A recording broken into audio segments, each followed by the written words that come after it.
Tengan ustedes muy buenas noches y bienvenidos a un nuevo programa de Los Consejos de Manolo, que como todos los martes nos reúne a la mesa familiar para hablar de estos temas que todos conocemos, ¿no es cierto?, de prevención, de cuidarnos, de tratar de hacer las cosas bien, más en estos momentos difíciles, ¿no?, que estamos atravesando.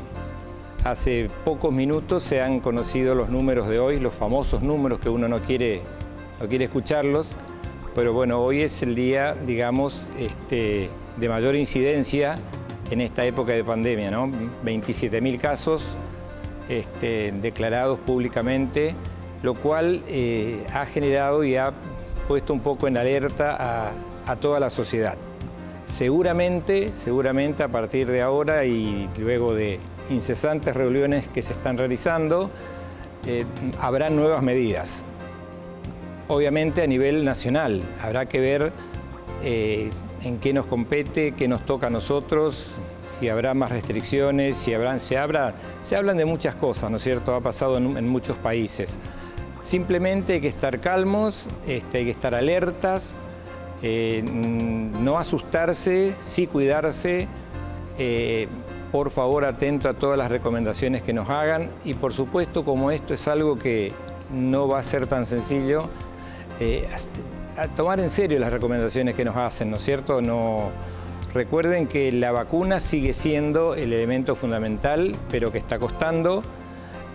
Suben vacunas, bajan vacunas, algunas las sacan del mercado, otras las ponen de nuevo, que llegan, que no llegan. Y mientras tanto, ¿qué tenemos que hacer? Cuidarnos como estamos haciendo, ¿no es cierto? Con la protección adecuada, con el distanciamiento, evitando las aglomeraciones. Si uno se siente enfermo, no se siente bien, no concurrir a trabajar, no concurrir a la escuela, no concurrir a una reunión, evitar si no son necesarias las reuniones. Bueno, de todos esos temas seguiremos hablando en los sucesivos programas y alternando con temas que son de tremendo interés general también, como siempre. Hoy nos vamos a dedicar a un tema que fue noticia mucho tiempo y sigue siendo. Como se dijo en un momento, vino para quedarse y bueno, nos estábamos olvidando un poquito, así que hoy vamos a repasar un poquito todo este tema de esta enfermedad que vamos a hablar hoy. Porque quiero que sepan que se sigue trabajando, a pesar de que estamos con una pandemia por el coronavirus, hay gente que está trabajando fuerte e intensamente contra otro flagelo que también nos golpeó mucho y que sigue golpeando a nuestra sociedad. Así que recuerden que pueden comunicarse, como siempre, vía mensajes, vía WhatsApp. El teléfono es el 3764 14 55 53. A partir de este momento los esperamos su participación y luego de esta pequeña presentación vamos directamente con nuestro invitado de hoy.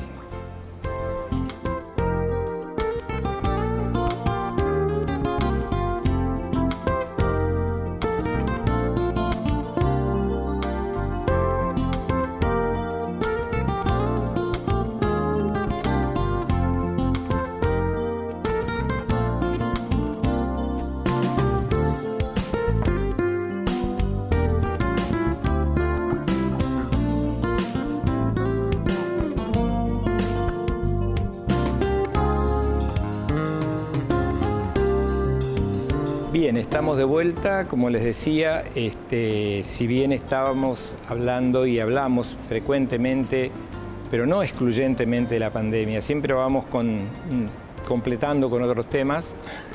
Hoy la idea es de volver a hablar de algo que está instalado, ¿no es cierto?, que nos golpeó mucho y que también se da una rara paradoja, una rara situación.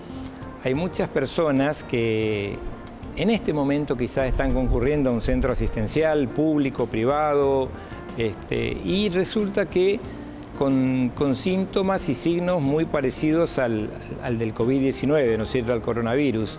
Y después resulta que haciéndose los análisis, hablando con el paciente, que es lo que uno tiene que hacer, preguntar bien los antecedentes, resulta que terminan teniendo esta otra enfermedad, que es el dengue. es el dengue, ¿no es cierto? Y también nos ha pasado encontrarnos con las dos enfermedades al mismo tiempo. Tenemos pacientes internados con coronavirus y con dengue al mismo tiempo. ¿Serán reacciones cruzadas? ¿Serán que conviven las dos enfermedades, que tienen algo que ver?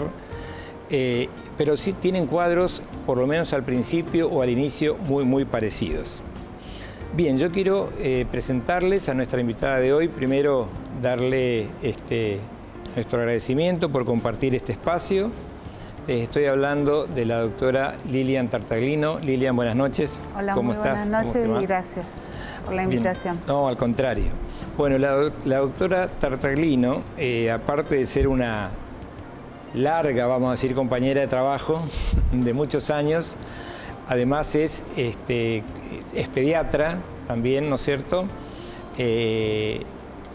Y cumple un rol importantísimo en lo que es el ámbito de la municipalidad de la ciudad de Posadas, en un sector que antes se llamaba Secretaría de Calidad de Vida, en su momento. Ahora la doctora es secretaria de Salud, Medio Ambiente y Desarrollo Humano. Exacto. Creo que lo dije bien. Muy bien. Bien, entonces vamos a... La idea de hoy es, como hacemos siempre, tener una charla entre colegas, una charla franca, sincera, tratando de reflotar un poco el tema de qué pasó en toda esta época de la pandemia con el dengue, se fue, no se fue, sigue estando, recordar un poquito los síntomas, cómo se contagia, este famoso elemento que anda bailando, ¿no es cierto?, esa danza ahí, y que parece que nos va a seguir acompañando por mucho tiempo. Entonces, en principio yo le propuse a la doctora, bueno, en principio, gracias por aceptar la invitación, como te decía, y hablar un poco, contarle a la gente desde el punto de vista de tu profesión, de la pediatría, ¿no es cierto?, cómo lo viviste al dengue, cómo lo vivís, porque seguís trabajando, y también cómo se ve desde el otro lado, de tener que tomar acciones, decisiones, y ver para que la gente, digamos, esté menos expuesta y haya menos problemas, ¿no? Además, en una ciudad como la nuestra que tiene unas características muy especiales, ¿no? Bueno, en realidad tenemos que tener en cuenta que hoy la Organización Mundial de la Salud dice que el 40% de la población mundial está expuesta a poder contraer la enfermedad, ¿sí? El 40%. El 40%. Con el cambio climático, cada vez más se ha ido adaptando el vector, que es este mosquito que vemos ahí, que se llama Aedes aegypti, que tiene otro primo que se llama Albopictus, que también puede transmitir, y se ha ido adaptando a los cambios climáticos y ha ido avanzando. O sea, si nosotros miramos el mapa de cómo habitaba este mosquito en la Argentina, al principio era muy del norte y hoy ya ha pasado a más abajo de la mitad del mapa de la Argentina, ¿sí? Esto hace que la población esté expuesta y es un mosquito fundamentalmente urbano, aunque hay algunos casos suburbanos y rurales, es fundamentalmente urbano, y con la urbanización y los cambios que hubieron, este mosquito fue avanzando y con él la transmisión de la enfermedad. Bien. Bien.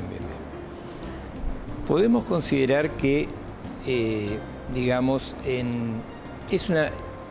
desde el punto no solo de vista de la pediatría, ¿no es cierto?, que sabemos que, bueno, nosotros lo hemos tocado muy de cerca, puede afectar a cualquier persona, no reconoce clases sociales, sexo, no reconoce condición socioeconómica, le puede tocar a cualquiera, ¿no es cierto? Le puede tocar a cualquiera y a cualquier edad. De hecho, nosotros tenemos la experiencia conjunta de haber tenido un recién nacido con una mamá con dengue y que el niño tuvo dengue con natal, digamos, o sea, a las horas de nacer, comenzó con síntomas, se brotó, tenía fiebre y se le hizo el test y tenía la virosis, digamos, ¿no? Se puede afectar a cualquier edad. Es una enfermedad que después, si vemos, acá tenemos el neonato. Sí. Es una enfermedad postrante. Este es un bebé con dengue, ¿no es cierto? Ese es un bebé recién nacido que a las 48 horas se le hizo el diagnóstico de dengue. ¿Sí? En este caso, ¿fue transmitido por la mamá? Fue transmitido por la mamá tuvo fiebre cuando tuvo su parto, digamos, y después a las 48 horas un neonato comienza con fiebre y bueno, se los estudia. Sí. Y ambos eran positivos para dengue, ¿sí? Correcto. No es una situación muy común, pero puede ocurrir, incluso puede ocurrir una embarazada que tenga dengue, sí, con consecuencias de que pueda tener un parto prematuro o un niño con algún tipo de problemas de salud, digamos, a partir de esa enfermedad viral. Bien. Estaba también manchas, lesiones características del dengue, ¿no es cierto? ¿Cómo uno debiera en una persona, en un chico o en un adulto, digamos, sospechar de que puede estar en presencia de la enfermedad? Bueno, como vos decías, en este momento es bastante confuso el tema de solo la fiebre, ¿no? Sí. Solo la fiebre y el dolor de cabeza, porque son síntomas comunes con el coronavirus. Sin embargo, el dengue es una enfermedad que da mucho dolor muscular, mucho dolor articular, que tiene esta particularidad de los ojos muy rojos, de que la piel se brota, tiene ese rash que a veces incluso pica, tiene la cefalea, el dolor de detrás de los ojos. Eso la gente cuenta mucho, que el dolor detrás de los ojos es una cosa tremenda, ¿no? Es bastante intenso, incluso a veces le impide ver la luz, digamos. Son síntomas que nos hacen sospechar. Nosotros vivimos en una zona que el clima se presta, porque es un mosquito que se reproduce con mucha más facilidad por encima de los 25 grados, ¿sí? ¿Qué es lo que habitualmente tenemos? Es la media que nosotros tenemos, ¿sí? Eso no quita que a menos temperatura también, en forma más lenta, se pueda reproducir. Y es un mosquito domiciliario porque como hay situación de clima más estable dentro de las viviendas, el mosquito se refugia dentro de las viviendas, ¿sí? Sí. Antes nosotros hablábamos mucho de que, bueno, picaba al amanecer, antes del atardecer. Eso es cuando estamos fuera de la casa. Sí. Cuando estamos dentro de la casa puede picar a cualquier horario.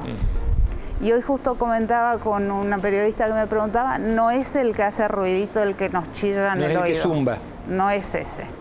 Es un mosquito que no hace ningún ruido, que bueno, si lo podemos ver muy de cerca, tiene esas rayitas blancas y demás, pero bueno, eso es una sutileza. Sí. Es un mosquito que se esconde debajo de los muebles, en los rincones, que busca reproducirse después de haber picado. O sea, cuando pica es para alimentarse y poder madurar a sus huevos. Exacto. ¿Sí? Huevos que los va a poner en recipientes con agua. O sea que el mosquito pica a una persona, ¿no es cierto? Y si esa persona tiene la enfermedad, ¿no es cierto? Es como que el mosquito se lleva la enfermedad. Es como que la adquiere y más o menos dentro de una semana, cuando empiece a picar para desovar esos huevos, sí, o para hacerlos madurar, ese mosquito va a empezar a transmitir la enfermedad, ¿sí? Aparte, otra cosa muy importante, antes pensábamos que era un mosquito con un radio de vuelo de 100 metros, hoy se dice que hasta 400 metros. Sí. Más aún si hay vientos que favorezcan, digamos, se puede trasladar. Eso hace que en un barrio a veces haya muchos casos concentrados en la zona. Exacto. Sí, por eso es importante, ¿no es cierto? Siempre se pregunta digamos, denunciar en buen sentido, es decir, avisar de que hay, notificar, ¿no es cierto?, de que hay casos de dengue. ¿Por qué? Porque entonces hay acciones que se pueden tomar, y tomando en cuenta las distancias que puede.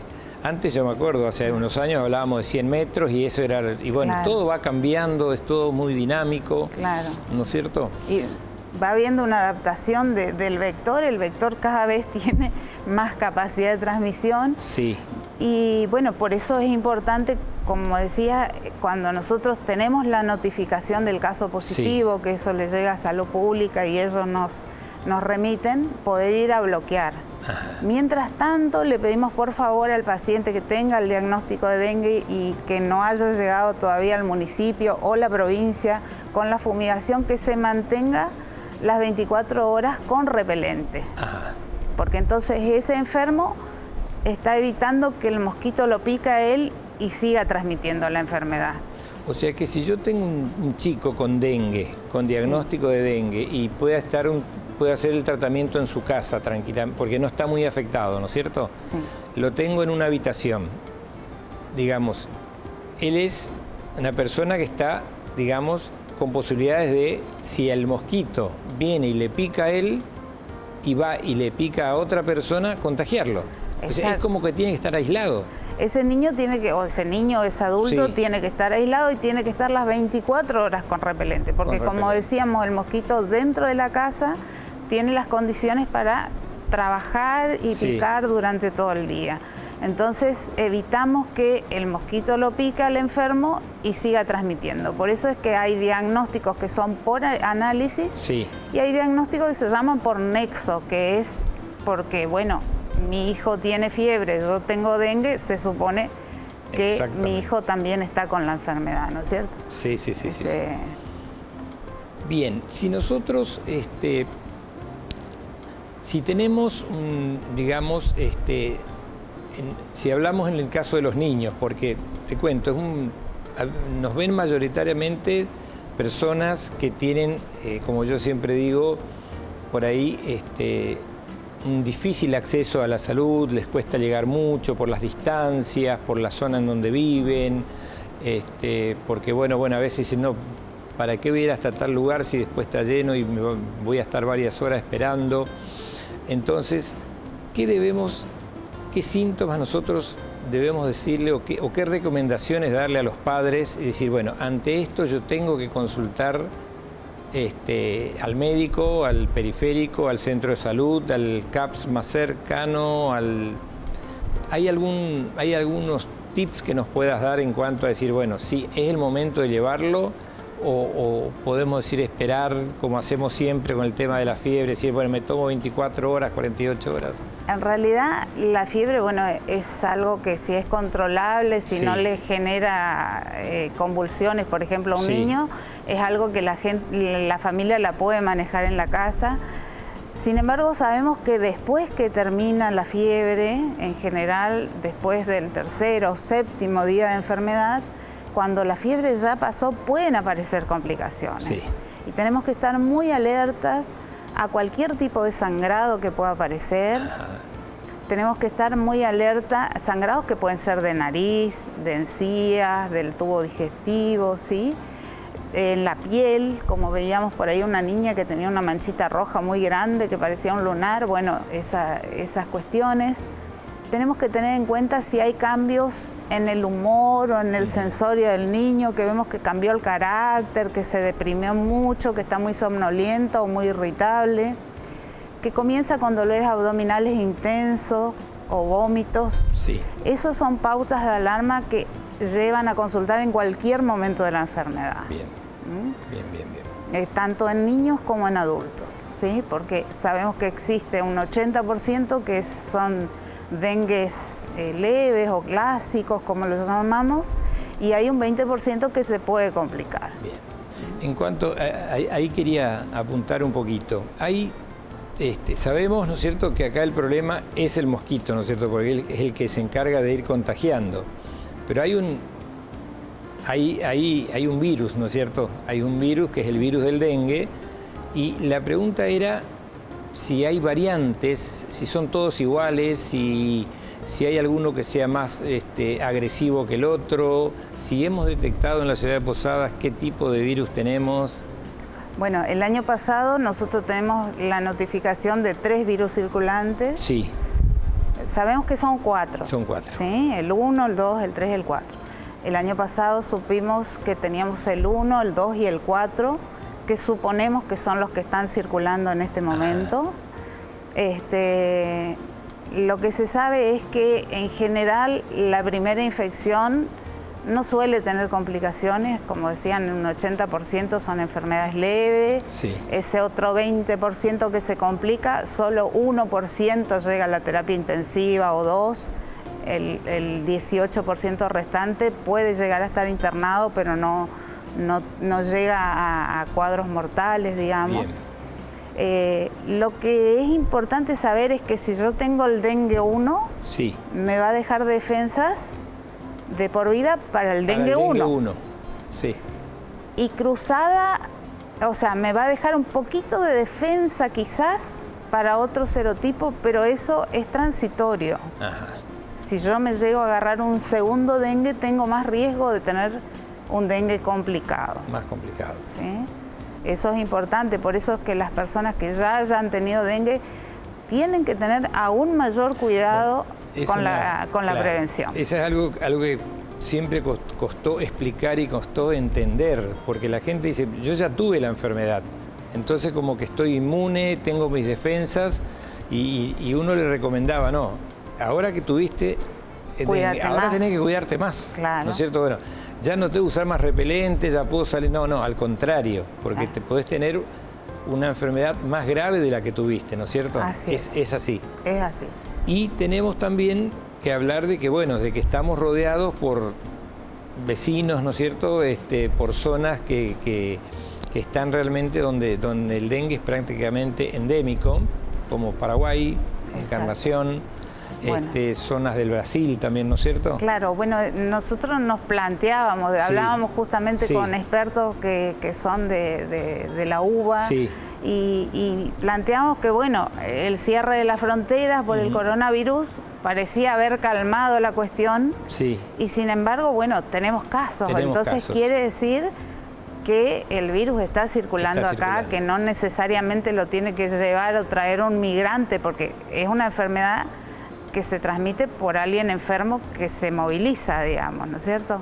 El mosquito pica a esa persona y sigue contagiando. Sí. Sin duda que si las fronteras estuvieran abiertas tendríamos muchos más casos. Seguro que sí.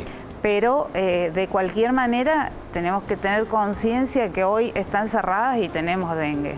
Entonces el compromiso comunitario es importantísimo porque la fumigación es transitoria. Yo fumigo y si llueve se lava el producto o con suerte dura unos días y después ese producto no está más en el ambiente y depende de la comunidad eliminar los reservorios. Exacto. O sea que el hecho de que a mí me fumiguen mi vivienda no me garantiza de que se terminó el problema. Yo tengo que poner parte de lo mío. Así es. Sigue siendo válido esto de los recipientes con agua, ¿no es cierto? Las macetas, las tapitas, los baldes. Los bebederos de los animales, la basura que está tirada fuera de donde debe estar, los floreros, las peceras, cosas que parecen inofensivas y que, bueno, el agua se ve limpia, pero si no removemos los bordes donde el agua toca, es un lugar propicio. Es ahí donde va creciendo este bichito, exactamente, ¿no? Sí, eso es una larva que después se pone más gordita, que se llama pupa, y después se transforma en un adulto, ¿no? Ajá. Y lo otro re importante de saber es que el huevo puede vivir seco en recipientes durante varios meses, incluso más de un año. Y cuando se hidraten por una lluvia, se van a transformar en mosquitos. O sea que si yo tengo algo, digamos, tirado en el patio, tuvimos una época de sequía importante, de pronto no pasaba nada, pero con el comenzar de las lluvias empezamos a tener mosquitos. Bien. Ahí está. Bien, ahí ya se está poniendo gordito. Se está poniendo gordo, se está preparando. ¿Cuánto tiempo le lleva desde que el mosquito pone, digamos, el huevo hasta que se forma el nuevo? En general, desde que se hidrata el huevo, digamos, hasta que se transforma en mosquito son más o menos 2 semanas. 15 días. Y la vida del mosquito son entre 2 y 4 semanas. Ajá. O sea, en ese periodo no solo se alimenta para madurar sus huevos, sino que al alimentarse va transmitiendo el virus que tiene en su tubo digestivo. Bien. En este momento, por ejemplo, ahora que la gente está preocupada, digamos, con todo este tema del coronavirus, ¿a ustedes las notificaciones que les están llegando son importantes? ¿Tenemos bastante incidencia en la enfermedad o no? Nosotros hemos tenido en las últimas semanas aumento de notificaciones de casos febriles. Sí. O sea, post lluvia, siempre es coincidente todos los años. Después que de una época de lluvia. Exacto, y cerca de Semana Santa, digamos, es como que empiezan a haber más casos y estamos actuando en forma conjunta con el Ministerio de Salud Pública en lo que se llaman bloqueos y también en eliminación de reservorios. Bloqueos son las fumigaciones que la gente conoce, que se le hace a la notificación del caso positivo y las manzanas de alrededor. Y lo otro consiste en eliminar todos los cacharros y cosas que podamos encontrar, que bueno, se está trabajando hace bastantes meses en conjunto con el Ejército para tratar de eliminar sobre todo los grandes reservorios que por ahí la gente tiene en sus patios y no tiene cómo sacarlos, ¿no? Sí. No puede salir con el residuo común domiciliario. Te voy a hacer una pregunta que me hicieron hoy cuando se enteraron que íbamos a hablar del dengue, para que aclaremos. Que bueno, yo le voy a transmitir a la doctora que seguramente lo va a explicar mejor. Cuando viene el camión, la camioneta, ¿no es cierto?, que viene fumigando, que viene tirando esa fumigación que se hace por los barrios, ¿no es cierto?, uno ve dos actitudes en la gente. Hay gente que corre rapidísimo a cerrar todas las ventanas para que no entre eso que está largando la camioneta y que piensa que es tóxico. Y hay gente que al contrario, abre todo y ventila para que penetre y actúe. ¿Cuál es la realidad de todo esto? En general preferimos que abran porque de esa forma el producto no solo queda en sus veredas o de pronto en el alrededor de sus patios, sino también que ingresa al domicilio. Es un producto que se usa, digamos, son permetrinas, son productos que no son dañinos para la salud, a lo sumo pueden dar una irritación transitoria de la nariz o una alergia transitoria. Eso a las 2 o 3 horas se puede ya limpiar, no le hace mal tampoco a las mascotas. Así que sí, es intenso por ahí el olor de las máquinas esas que largan mucho humo porque usan combustible. Ajá, correcto. ¿Sí? Cuando usan agua es como que no se siente mucho el olor, pero cuando usan combustible se siente ese olor intenso y pareciera que fuera tóxico, digamos, ¿no? Ahora, no es tóxico para las personas. No. De ninguna manera. Ni para los bebés, ni para los chicos, ni para nada. Al contrario. Se usan en las proporciones indicadas. Puede dar alergia a alguien que sea muy alérgico, eso es una realidad, pero no hemos visto ninguna complicación grave ni nada. Bien, entonces hablamos del mosquito, hablamos del virus, hablamos de los síntomas que tiene una persona con dengue, de qué tiene que hacer, cuándo consultar.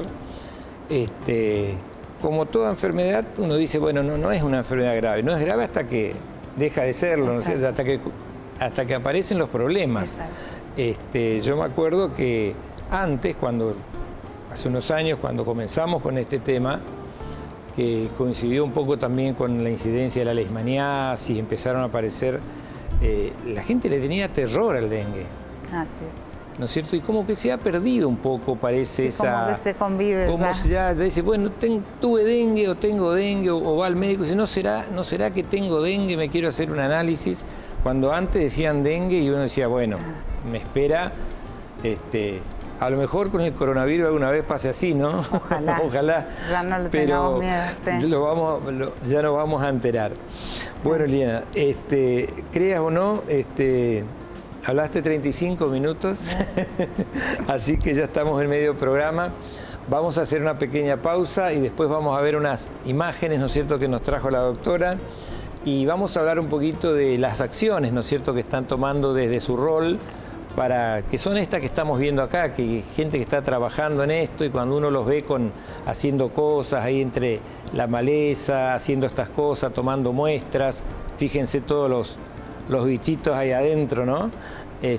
Así que Si nos tienen 2 minutos de paciencia, volvemos con la doctora Lilian Tartaglino, pediatra de muchos años de actividad con nosotros en el sanatorio, y también ahora retomando un puesto que, eso quería aclararles, ella realmente conoce del tema porque estuvo 8 años en la gestión, estuviste 8 años, y bueno, después de un descanso volvió al mismo, pero creo que con más responsabilidades, me parece, porque antes, sí, antes era una Secretaría de Calidad de Vida y había una Dirección de Salud y Medio Ambiente. Bueno, más o menos debe estar así, pero las responsabilidades han crecido. Totalmente. Posada ha crecido muchísimo, es otro ambiente, pero también es cierto, y es bueno decirlo, se notan cambios en la ciudad, se notan muchísimos cambios, para bien, se notan cambios para bien. Posadas, como dicen, está volviendo a ser linda. Así que, bueno, y si la acompañamos desde el punto de vista de la salud, o sea, que aparte de ser linda, sea saludable, yo creo que es digamos, un universo perfecto. Así que en 2 minutos volvemos y seguimos con dengue en los consejos de Manolo.